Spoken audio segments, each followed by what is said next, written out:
Generally, everyone that ends up being a part of our group, whether you're like a lighting guy or like a monitor guy, you somehow fall into that kind of like retarded sense of humor. You know, you start to think things are funny that you normally don't think are funny, you know?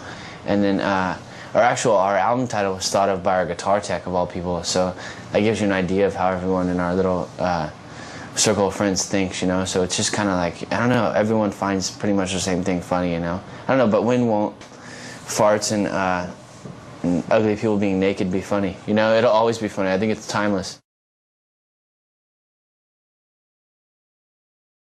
MTV nor our label has ever done anything. We push the envelope with both, I think, really. You know, like, we'll purposely make up the most screwed up, like, most offensive songs and then play it to the label guys at the end of our recording, and just to see their reaction, and they let it go. They just go, whatever. I mean, we as a band and a label are in a bunch of trouble from, like, Congress, you know, mentioned us, and a bunch of bands that have foul language that shouldn't be distributed through kids or in major, you know, chains of stores.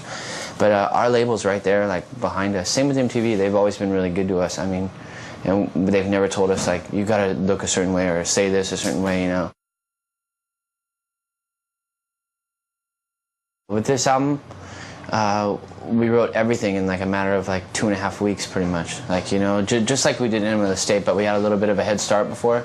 So it was basically us writing in my studio in Riverside, not a nice, it's like a room this big.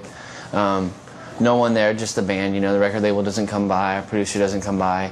And then it was actually, no time went into this record for me at all. I mean, I spent 2 days recording my drums, and then I was out. I was done, you know? So we didn't really, like, we never aimed for, like, oh, this album's got to be more successful than the last one or anything else, because the last one, we thought it'd be cool if it went platinum. So getting, like, you know, 6 times, 7 times platinum, that was like, we've already achieved everything we wanted to achieve. We just want to have a good time. It would just have to be being able to play music with your friends and get paid for it, you know? You're getting to do what you love to do and, you know, hang out with people you enjoy hanging out with, and then getting paid for it in return is even better, you know? It's crazy. But yeah, we have a good life, you know? Just being able to play music is awesome.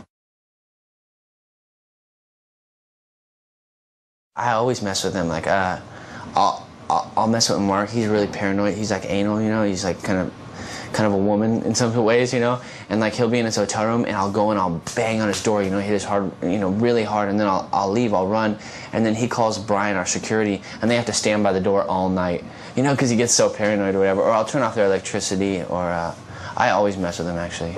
They don't really play like jokes on me. Like, I don't know. I think that when I first got in the band, I got pantsed in the airport one time, and they had this guy stand on my shorts, so I couldn't pull my shorts up. But that was the only time I really got messed with.